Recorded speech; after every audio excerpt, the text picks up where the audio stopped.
गायत्री महामंत्र एक बार मेरे साथ दोहराओ। ओम भूर्भुवः स्वः तत्सवितुर्वरेण्यं भर्गो देवस्य धीमहि धियो यो नः प्रचोदयात्। कल जो आपसे बात कर रहे थे वो एक बात कर रहे थे, हम जन्म जात ईश्वरीय गुणों को लेकर के पैदा हुए हैं। जरा तोलना बहुत अच्छे से। हम जन्म जात ईश्वरीय गुणों को लेकर के पैदा हुए हैं, ये मैंने बोला था कल। दूसरा एक बात और बोला था कि पूर्व जन्म के अभ्यास के द्वारा कुछ कमियां भी अपने साथ लेकर के आए हुए हैं।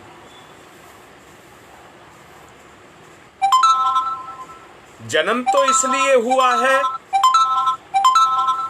कि हम जीवन में आगे बढ़ें, अर्थात गुणों में आगे बढ़ाएं। जो हमारे अंदर गुण हैं उनके रूप में हम आगे बढ़ें, ये तो जीवन का उद्देश्य है। परंतु समय के साथ साथ जैसे हम बढ़ते हैं, हमारे अंदर छुपी हुई हमारी दुष्प्रवृत्तियां वे भी अपना जोर मारना शुरू कर देती हैं।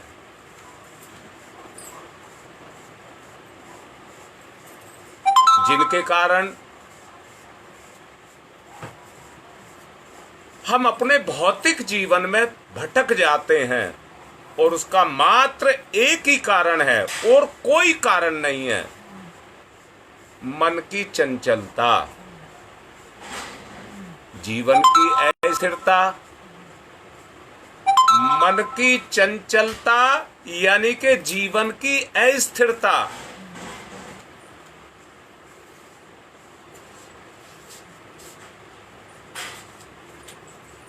योग वशिष्ठ में पतंजलि ने इसी बात पर केवल जोर दिया है, चित्त वृत्ति निरोध है। अर्थात हमें अपनी चित्त की वृत्तियों का निरोध करना चाहिए। यहां फिर से कहूंगा, एक है प्रवृत्ति और दूसरी है वृत्ति। एक है प्रवृत्ति, आपकी प्रकृति के अंदर समाये हुए दोष और दुर्गुण।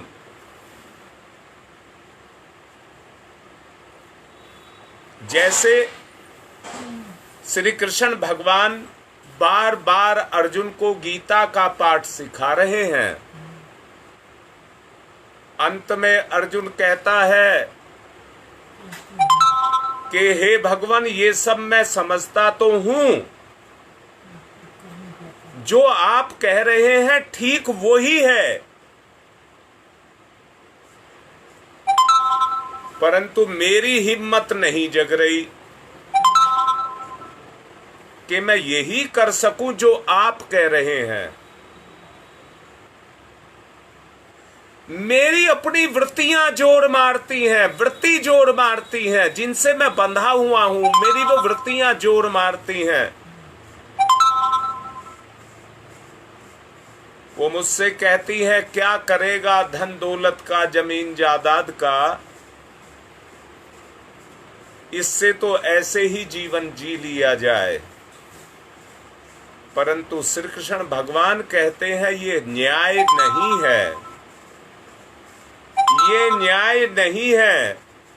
अगर धरती पर से न्याय हट गया तो पाप इस दुनिया को खा जाएगा। फिर कोई किसी को किसी का हक नहीं देगा।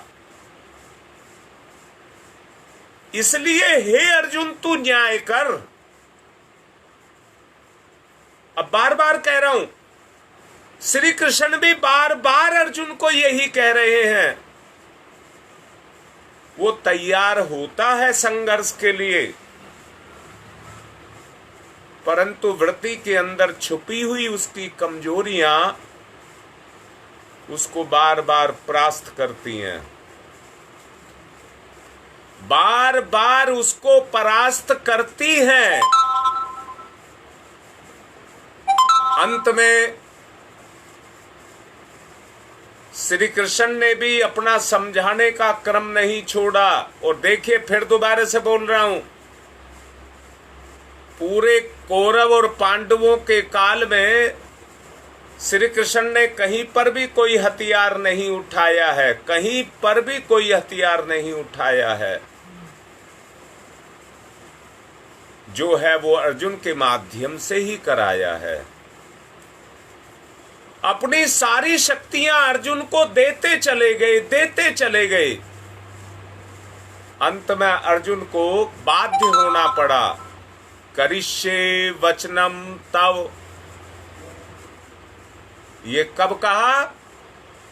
जब अर्जुन का संकल्प पक गया, जब अर्जुन का संकल्प पक गया कि अब काम नहीं चलेगा,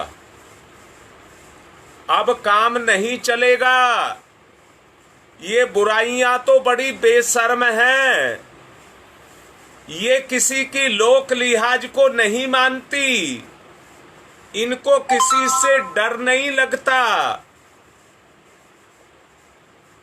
ये केवल अपनी वृत्ति को पूर्ण करना चाहती हैं, ये केवल अपनी वृत्ति को पूर्ण करना चाहती है। मैंने दो शब्द बोले थे, एक प्रवृत्ति और एक वृत्ति। प्रवृत्ति उसको कहते हैं जिसमें दोष और गुण दोनों के दोनों छुप करके बैठे, एक साथ बैठे हुए हैं। वृत्ति में वो क्रियाशील होते हैं। महर्षि पतंजलि ने बड़ी कांटे की बात इस संबंध में कही है। अरे वो कही है, चित्त वृत्ति निरोध है, योग है। आज इस बात को बड़े अच्छे से हमको समझना होगा। मन की अस्त व्यस्त भाग दौड़ को नियंत्रित करके उसे विशेष वृत्ति के द्वारा विशेष उद्देश्य के लिए अब उसको लगाना और अभ्यास में लाना, ये चित्तवृत्ति का निरोध है। और ये आवश्यक भी है और सराहनीय भी है। आवश्यक भी है और सराहनीय भी है। जब गलत काम करने वाले की निंदा भर्त्सना होती है तो अच्छे काम करने वाले की प्रशंसा नहीं होगी, ऐसा व्यक्ति सराहनीय नहीं होगा। आत्मिक प्रगति के लिए मात्र चित्त की नहीं, ना इतने तक बात नहीं बनती। गहराई में उतर करके चित्तवृत्तियों के निरोध की बात को सोचा जाना चाहिए। मैं फिर से सवाल कर रहा हूं, सब पे दाग रहा हूं सवाल, बहुत अच्छे से सुनो।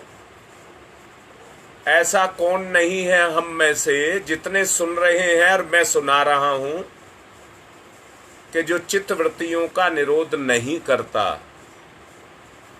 ईमानदारी से तोल करके देखना। मन तो पता नहीं क्या क्या चाहता है, सब अपने अंदर झांक करके देखना। मन तो पता नहीं क्या क्या चाहता है। सचमुच कहीं हमें समाज का, कहीं हमें खानदान का, कहीं हमें आत्मा का डर लगता है। डर लगता है। जिसको शर्म कह सकते हो, जिसको इज्जत कह सकते हो, जिसको आत्म अनुशासन कह सकते हो, अगर व्यक्ति रुका है, टिका है, तो वो इसी के कारण रुका और टिका हुआ है। सोचो, अगर समाज ना होता, परिवार ना होता, आत्मा ना होती, तो ये आदमी पता नहीं क्या क्या कर डालता, पता नहीं ये क्या क्या कर डालता।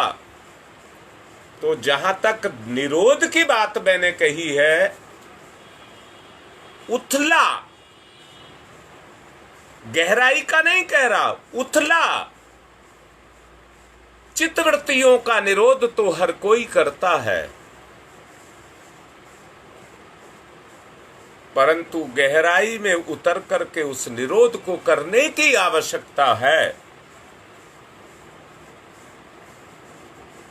चित्तवृत्तियों के निरोध की बात सोची जानी चाहिए। चित्त निरोध और चित्तवृत्तियों के निरोध का उत्तर बहुत चित्त निरोध और चित्तवृत्तियों के निरोध का उत्तर, वृत्ति की बात मैं आपसे कह रहा हूं, उसमें एक अंतर है।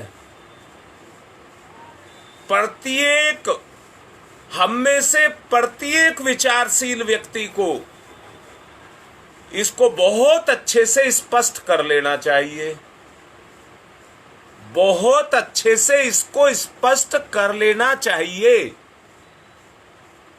मात्र इतने से काम नहीं चलेगा, ये तो मजबूरी है। जो अभी मैंने आपसे कहा कि मैं किसी की पत्नी हूं तो मेरा कोई पति की इज्जत है, मेरे पिता की इज्जत है, मेरे भाई की इज्जत है, मेरे बेटे की इज्जत है, उस बात को सोचना ये तो बाह्य प्रभाव है। इसमें एक बात को सोचना होगा, किन वृत्तियों का गहराई में जाकर के निरोध किया जाए, उनको निरुद्ध किया जाए, इस बारे में हमको सोचना होगा। महर्षि पतंजलि ने योग दर्शन के अंदर इस बात को साधन पाद के सूत्र 6 में स्पष्ट किया है। इस बात को स्पष्ट किया है। समस्त वृत्तियों को उन्होंने 5 भाग में बांट करके रखा है। 5 भाग में बांटा है। उन 5 वृत्तियों में से प्रत्येक वृत्ति क्लिष्ट अक्लिष्ट दोनों तरह के रूप धारण करती है, दोनों तरह के रूप धारण करती है। पहले मैं आपको वो 5 वृत्तियां बता देना चाहता हूं। पहली है प्रमाण, दूसरी है विपर्य, तीसरी है विकल्प, चौथी है निद्रा और 5वीं है स्मृति। ये 5 बताई हैं।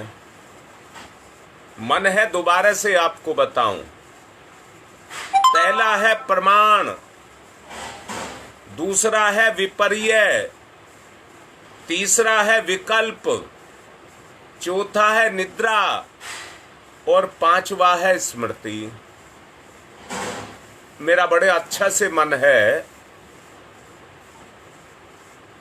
कि इस बात को मैं आपको बड़े अच्छे से समझाऊं। मेरा अंदर से मन है।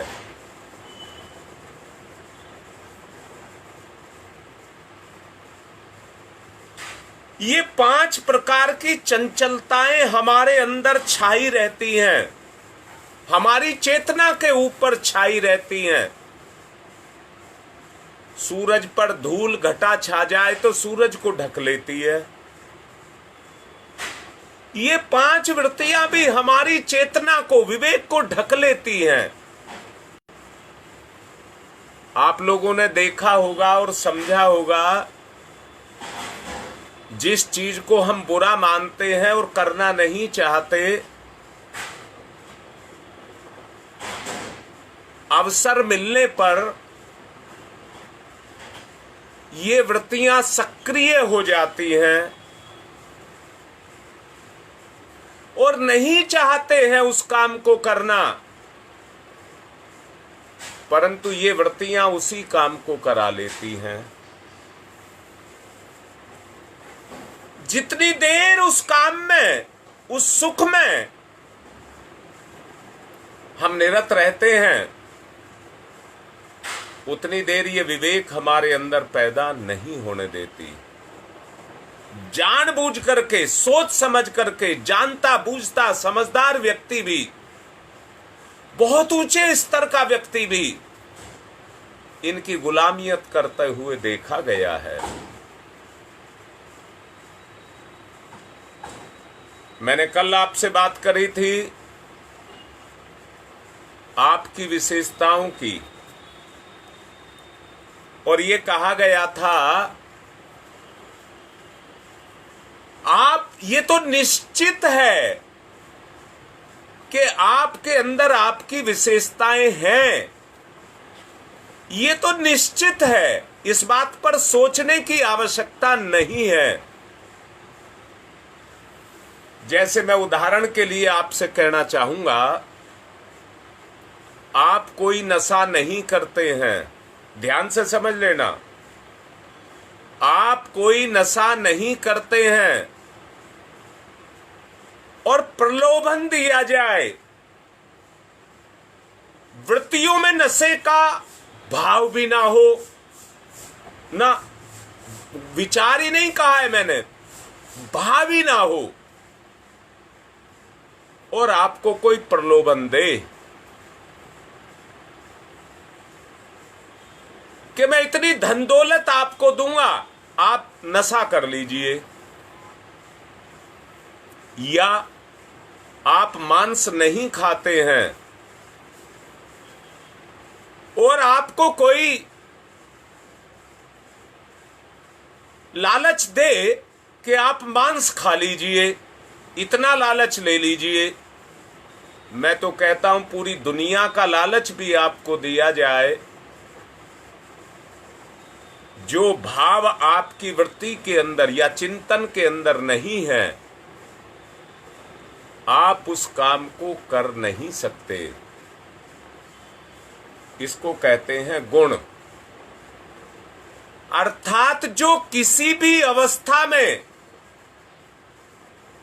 कितना ही कष्ट क्यों ना आ जाए, कितने ही कष्ट दिए जाएं, तो भी अपनी वृत्तियों को नहीं बदलता, उसको गुण कहते हैं। अब मैं फिर से कह रहा हूं, अरे कोई ना कोई गुण आपके अंदर तो है, आप अपने उस गुण को पकड़ लीजिए, उसके कारण आपके अंदर विवेक बना रहेगा, और उससे अपने विवेक को मजबूत करना शुरू करें, जिससे हमारी चेतना पर छाई हुई वो पशु वृत्तियां जो हमें उलझाती हैं, उनसे बचने का रास्ता हमको मिल जाए। अब मैंने 5 उद्देश्य चित्तवृत्ति के लिए आपको बताए, एक एक को आपको स्पष्ट करूंगा, एक एक को स्पष्ट करूंगा। पहला बताया प्रमाण। प्रमाण प्रमाण वृत्ति उसे कहते हैं जो इंद्रिय विषयों के पूर्वाभास से संबंध रखती है। बहुत अच्छे से समझ लेना, इस बात को बहुत अच्छे से समझ लेना। इसमें पूर्वाभास कहा है, इंद्रियों का पूर्वाभास। आपकी कौन सी इंद्री काम कर रही है, बात को बड़े अच्छे से समझ लेना। आपकी कौन सी इंद्री काम कर रही है। और पिछले प्रवचन में मैंने एक बात आपसे कही थी, इंद्रिय संयम उस आकाश के समान है जिसमें सारी वृत्तियां छुपी हुई हैं, और उनमें दो ही इंद्री काम करती हैं, एक जिह्वा और एक जनेंद्री। एक जिह्वा और दूसरी जनेंद्री। प्रमाण की बात मैं आपसे कर रहा हूं। प्रमाण ये है कि जो आपकी चित्त वृत्ति काम करने लग जाएगी, वो 24 घंटे उसी सुख की मांग करने लग जाएगी। जीव जीव के सुख को चाहती है, जीव जीव के सुख को चाहती है, जनेंद्री जनेंद्री के सुख को चाहती है, और वो सुख आपकी वृत्ति पर, आपकी चेतना पर निरंतर 24 घंटे अनवरत रूप से आपके ऊपर छाया रहता है। यही आपकी कमजोरी है, यही आपकी कमजोरी है। आप जिह्वा को और जनेंद्री को कितना ही बस में कर लीजिए, परंतु मौका मिलने पर सांप की तरह डंक मारेगी ही मारेगी, आपको कभी बख्शेगी नहीं, आपको कभी बख्शेगी नहीं। ये पूर्वाभास कहते हैं, पूर्वाभास, जो पहले से ही भाषित होता रहता है, पहले से ही भाषित होता रहता है। कहां? अपनी चेतना के अंदर, अपनी चेतना के अंदर वो पहले से ही भाषित होता रहता है। इसलिए जब प्रसंग आता है, उस तरह का विषय कोई आता है, तो वो उभर करके कितनी तेजी से आगे काम करती है। मैं फिर से पूछ रहा हूं, जिस व्यक्ति की जैसी वृत्ति होती है, अंदर से सुन लेना, जिस व्यक्ति की जैसी वृत्ति होती है, मान लीजिए एक आदमी को बहुत सताया गया है, और सताने से संबंधित कोई विषय उसके सामने छेड़ दिया जाए। अक्सर मैं माताओं बहनों के संबंध में इस बात को कह रहा हूं, माता और बहनों के लिए इस बात को कह रहा हूं, अगर कोई सताया गया है और आपसे उसकी चर्चा की जाए, तो जो आपको सताया गया है वो चीज उभर करके आ जाती है। स्त्री कच्ची होती है इस संबंध में, और वो इन चीजों को अपने मन से लगा करके रखती है, मन से लगा करके रखती है। और जरा सा मौका पाते के साथ ही, जैसे जरा सी गर्मी मिलती है तो घी पिघल करके और बह करके चल देता है। ठीक इसी तरह से हमारी चेतना भी क्रियाशील बहने लग जाती है। हमारी वृत्ति में, हमारी वृत्ति में हमारी चेतना बहने लग जाती है, क्रियाशील हो जाती है। लोभी लोभ को देख करके, भोगी खाने को देख करके अपने आप ललायित होता है। दोबारा से कहूंगा, बीड़ी पीने वाला जब किसी को बीड़ी पीता हुआ देखता है तो देख करके उससे रुका नहीं जाता, उसकी अपनी वृत्ति भी अंदर से जोर मारती है और उसकी अंदर की हुकहुकी जगाती है जो उसको वही काम करने के लिए मजबूर करती है। इसको कहते हैं प्रमाण, इसको कहते हैं प्रमाण। ये प्रमाण है आपके पास कि अवसर पाते के साथ ही आपकी वृत्तियां जोर मारती हैं और जोर मार करके अपनी इच्छा को पूर्ण करना चाहती हैं। तुमने देखा हो, मैंने अभी कहा अगर किसी को सताया गया तो अक्सर माताओं बहनों को मैं देखता हूं कि वो बात बात में रोना शुरू कर देती हैं। अपनी स्मृति में छुपे हुए उन घटना कर्मों को याद करके जो उसके साथ घटे हैं वो एक साथ ताजा हो जाते हैं, ताजा, और घाव की तरह से उसे दुख देने लग जाते हैं और उनको बर्दाश्त ना करते हुए वो महिला रोना शुरू कर देती है, भावना जग जाती है। इसको कहते हैं प्रमाण। प्रमाण। दूसरा बताया विपर्य। विपर्य, विपर्य, विपर्य माने प्रतिकूल। प्रतिकूल ज्ञान को कहते हैं, प्रतिकूल ज्ञान को कहते हैं। वस्तु स्थिति की जानकारी हमें अंदर से होती है।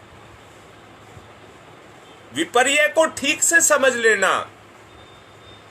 जिस तरह से कस्तूरी का हिरण होता है, जिसकी नाभि में कस्तूरी होती है, पर उस कस्तूरी को पाने के लिए जो उसकी नाभि में है, उसकी खुशबू को पाकर के हिरण प्यासा मारा मारा फिरता है और उसकी प्यास शरीर की प्यास नहीं, वो जो खुशबू हो जाती है उसकी प्यास बन जाती है। ऐसे ही हमारे अंदर भी वो वृत्ति जग जाती है। भूख, प्यास, चैन, नींद, आराम सब कुछ खत्म हो जाता है और आदमी उसी के पीछे जाकर के लग जाता है। अपना मान सम्मान सुख सब कुछ भुला देता है, सब कुछ भुला देता है। परंतु वृत्ति के अनुसार जो उसके अंदर समाई हुई है उसकी पूर्ति करने के लिए वो जगह जगह मारा मारा घूमता फिरता है, मारा मारा घूमता फिरता है। ये विपर्य है। विपर्य जो हमें निरंतर हमारी सोच को विपरीत दिशा में लेकर के जा रहा है। मैंने अभी आपसे कहा था विपर्य का अर्थ है प्रतिकूल ज्ञान। प्रतिकूल ज्ञान अर्थात जो इंद्रियों के अनुकूल है परंतु आत्मा के अनुकूल नहीं है, उसको विपर्य कहते हैं, उसको विपर्य कहते हैं। दोबारा से बोल रहा हूं। पहला मैंने बताया प्रमाण, जिसको आप मानते हैं कि मेरे जीवन में है। दूसरा विपर्य बताया, जिसको आप झुटलाते हैं, आपकी नहीं चलती, इंद्रियों की चलती है, इंद्रियों की चलती है और इंद्रियों की चलने के कारण आप अपने आप को ही झुटलाते हैं और उस नरक में, कीचड़ में, तेजाब में अपने आप को डाल करके उसमें खत्म करते चले जाते हैं। कस्तूरी के हिरण का उदाहरण मैंने आपको दिया है। विकल्प का अर्थ है भय, आशंका, संदेह, अशुभ संभावना कुकल्पनाओं से जो उत्पन्न होती है, जो हमारे अंदर कायरता को पैदा करती है। ये तीसरी वृत्ति है आपकी, तीसरी वृत्ति, विकल्प। विकल्प जानते हैं, गलत करोगे तो बचने के लिए डरना तो पड़ेगा। मैं फिर से कह रहा हूं, आपने कुछ नहीं किया, किसी की निंदा किसी से कर दी, अब बताओ उसका क्या विकल्प है? आपने उससे किसी से कहा है और वो जाकर के उसी बात को उससे कह दे, तो जिसकी आपने बुराई की है उसी बुराई को वो जाकर के उससे कह दे जिसकी बुराई आपने की है। अब बताओ, करने के बाद आपके पास कौन सा विकल्प है? तो आपको तब तक डरना पड़ेगा जब तक उस कर्म को आप भोग नहीं लेंगे। फिर से कह रहा हूं, अभी 3-4 दिन पहले की बात है, मैं एक गांव में गया हुआ था। जहां मैं खड़ा था वहीं पास में एक हैंडपंप लगा था। हैंडपंप से जो पानी आता था, जो यूज हो गया वो तो यूज हो गया, जो गिर गया वो पास में ही थोड़ा सा हट करके 10 फीट के करीब हट करके उन्होंने एक खड्डा बना रखा था और उस खड्डे में वो पानी जमा होता रहता था। उसमें एक मेंढक था, मेंढक, और उस खड्डे के पास ही एक सांप बैठा हुआ था। जब हम वहां गए तो सांप हमें देख करके भाग गया, पर वो सांप किस लिए बैठा था? कि ये मेंढक मुझे मिल जाए, ये मेंढक मुझे मिल जाए। मेंढक सांप को देख रहा था और सांप ने मुझको देखा। मेंढक को अपनी मौत सांप दिख रहा था, मैं नहीं दिख रहा था, पर सांप को अपनी मौत मैं दिख रहा था। तो मुझे देख करके वो सांप भाग गया, उस मेंढक की जान बच गई। मैंने एक विकल्प की बात आपसे कह रहा हूं। जब तक कोई कर्म नहीं होता है तब तक उसका कोई परिणाम नहीं होता है, परंतु कर्म के पैदा करते के साथ ही उसका परिणाम भी पैदा हो जाता है। कर्म हुआ तो कर्म के पीछे फल भी सामने आकर के बैठ जाता है। बचने का कोई रास्ता नहीं है। सोचो, अगर वो सांप अपना होश हवास खो देता, एक बार खो देता, अपने मानसिक संतुलन को खो देता कि मुझे तो इस मेंढक को खाना ही है, तो वो पानी में कूद पड़ता। जरा घटना को अपने अंदर घटाना, वो पानी में कूदता, मेंढक बच करके इधर उधर भागता। अगर मेंढक बच करके जमीन पर आ जाता तो सांप उसको कभी भी नहीं छोड़ता, फिर तो उसके लिए आसान हो गया था। मैं फिर से कहता हूं, अगर किसी के पीछे मौत लगती है तो बचने वाले को जिधर रास्ता दिखाई देता है उधर ही बचने की कोशिश करता है। पर घटना भी ऐसी है, जो पीछे मौत लगी है वो उसको बचने नहीं देती, कोई रास्ता ही नहीं छोड़ती। सोचिए, वो मेंढक जाकर के बिल में घुस जाता तो सांप भी बिल में घुस जाता। बताइए वो मेंढक कहां जाता? परंतु सांप, उसका जो पाप था शायद कमजोर था कि सांप उस बात का इंतजार कर रहा था, ये किनारे की तरफ जाए तो मैं झपट्टा मार करके इसको ले लूंगा। पर मेंढक भी समझदार था, वो डर के कारण बीच में ही बैठा रहा।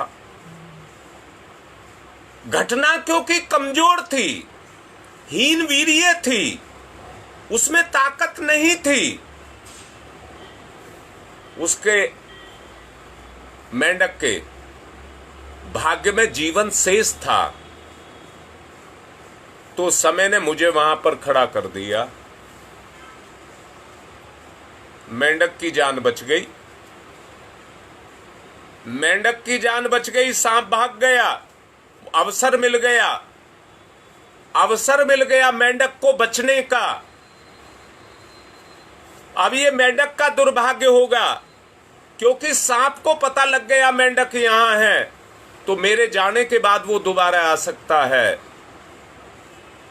इसलिए मेंढक अगर अपनी उस जगह को चेंज कर लेता है तो सांप उसी जगह आएगा जहां मेंढक है। उसे नहीं पता अब मेंढक कहां चला गया,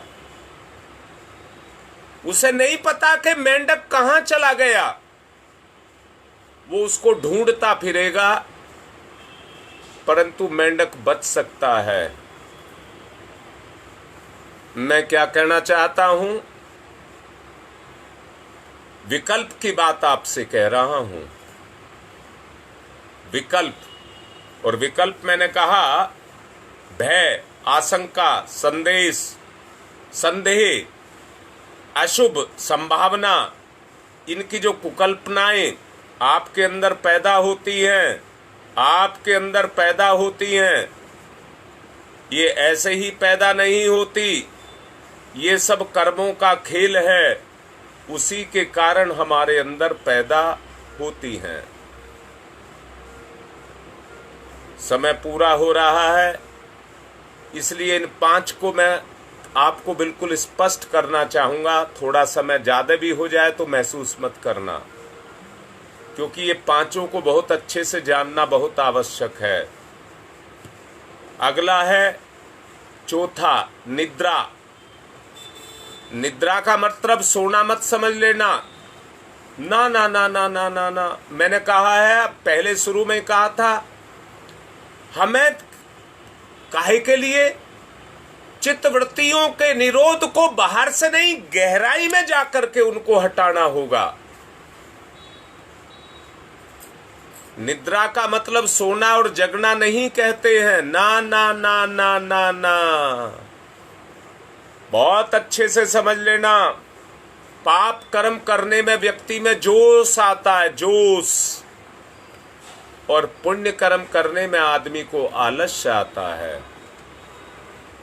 अर्थात निद्रा का जो संबंध है वो आलस्य, प्रमाद, उपेक्षा, अवसाद, अनुत्साह, इनसे है। अंदर से देखो, जिसमें व्यक्ति की रुचि नहीं होती, वहां पे निद्रा रूपी जो गुण मैंने अभी आपको बताया, जिसमें आलस्य, प्रमाद, अनुत्साह, ये सब दुर्गुण छुपे हुए हैं, वो दुर्गुण हमारी चेतना पर छाए रहते हैं, हमारी चेतना पर छाए रहते हैं, और हमको क्या करते हैं,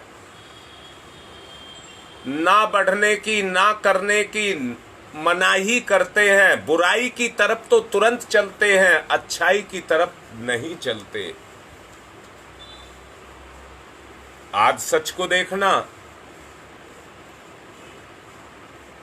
एक को कहते हैं आलस्य, जब पक जाता तो उसको कहते हैं प्रमाद, और जब वो भी पक जाता है, फिर दोबारा से सुनो, ये प्रक्रिया जो शुरू होती है पाप की जो प्रक्रिया शुरू होती है वो लापरवाही से शुरू होती है। लापरवाही, जब व्यक्ति अपने प्रति लापरवाह हो जाता है तो वो ढील पोल करने लग जाता है, और उस ढील पोल के कारण परम पूज्य गुरुदेव ने जो अनुष्ठान के साथ में व्रत लगाया है वो हमारी वृत्तियों को कंट्रोल करने के लिए लगाया है कि हम अपनी आवश्यकताओं को कम से कम करें, कम से कम रखें, कम से कम में अपना गुजारा करें, ज्यादा से ज्यादा पुण्य करें। अभी मैंने कहा जब व्यक्ति के अंदर ये दुष्प्रवृत्ति जगती है निकम्मेपन की, कैसे? लापरवाही से। तो व्यक्ति पहले लापरवाह होता है, फिर आलसी होता है, फिर प्रमादी होता है, और फिर अवसादग्रस्त हो जाता है। अब मैं दोबारा से कहूंगा, लापरवाही जब पकती है तो आलस्य, आलस जब पकता है तो प्रमाद, और प्रमाद जब पकता है तो अवसाद। अवसाद को आप अच्छे से समझना, मानसिक बीमारी, निगेटिविटी, सब बेकार है, सब खत्म हो जाएगा, मैं मर जाऊंगा, मेरी जिंदगी नहीं है, मुझे कुछ बुरा सोचना, हर वक्त अपने बारे में बुरा सोचना, बड़बड़ाना, चैन से ना बैठना, वो अवसाद है। समय को कम लेते हुए अगला बोल रहा हूं, स्मृति। वो संस्मरण जो निकृष्ट योनियों में हमारे रहने के कारण उस समय के अभ्यास के द्वारा हमारी स्मृति में आ गई, और इस जन्म को पाकर के, इस जन्म के कारण वो अभ्यास में आते हुए चले गए। अभी 2-3 दिन पहले मैं जो कह रहा था कि इंसान का जन्म ईश्वरीय जन्म है, विशेष उद्देश्य के लिए है, जहां ये परमात्मा के गुणों को लेकर के आता है, वहीं जन्म जन्मांतरों के जीवन को जीता हुआ बुराइयों को भी साथ लेकर के आ जाता है। समय के प्रभाव को पा करके बुराइयां क्रियाशील हो जाती हैं, परंतु वो अच्छाइयों को दबा लेती हैं, अच्छाइयों को दबा लेती हैं। इसको कहते हैं स्मृति। इनका प्रभाव छाया के रूप में मनुष्य की योनि के ऊपर छाया रहता है, प्रभाव छाया रहता है जो स्मृति में छुपा हुआ है, जिसके परिणाम स्वरूप कई बार इतने जोर से ये उभरती हैं कि विवेक मर्यादाओं के बांध को तोड़ देती हैं और वैसा करा लेती हैं कि उस कर्म का परिणाम प्रायश्चित से भी भोगा नहीं जा सकता। ऐसे कर्म ये हमसे करा लेती हैं। आज की बात को 5 बातें आपको बताई, आज इन पर चिंतन करना, कल यहीं से आगे चलेंगे, कल यहीं से आगे चलेंगे। और एक बात और भी कह रहा हूं, आज 11 तारीख है, 10 तारीख को अनुष्ठान पूरा शुरू हुआ था, आज 1 महीना भी हो रहा है। तोल करके देखना, मैंने 14 तारीख आप लोगों को दी हुई है। 13 के बाद जो 14 आएगी उस दिन अपना मूल्यांकन कर लेना, आपको समझ आ जाएगा, आपको ये पता लग जाएगा तराजू में रख करके कि कितना परिवर्तन मेरे अंदर आया है। जो अभी आपको बता रहा हूं, आपकी वृत्तियों पर आपकी चेतना का कुठरा घात होने लग जाएगा। आपकी ही अपनी अंतर चेतना आपको कचोटने लग जाएगी।